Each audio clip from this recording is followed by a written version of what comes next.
वन्यजीवांसाठी जंगलात कृत्रिम पाणलोट, कमी किमतीचे कृत्रिम एकूण 34 पाणलोट, जंगल परिसरात वाहणाऱ्या नद्या आणि नैसर्गिक पाण्याचे स्रोत उन्हामुळे पूर्णतः आटले आहेत।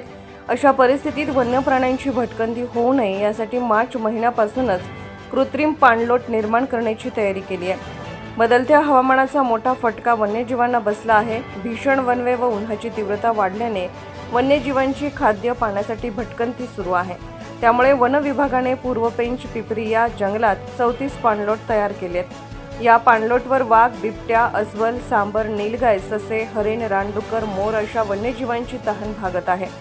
कडक उन्हामुळे बहुतेक नैसर्गिक पाणलोट कोरडे पडले आहेत।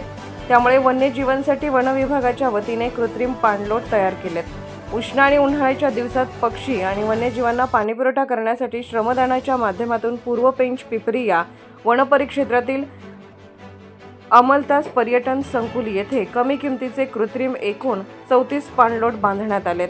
या उपक्रमाचा एक भाग म्हणून पूर्व पेंच रेंजच्या प्रत्येक भागात श्रमदान वापरून असा एक पाणलोट बांधला जाईल। श्रमदान ड्राईव्ह मिशनची सुरुवात श्री कृष्णा घोळवे वनपाल अमलतास यांनी केली।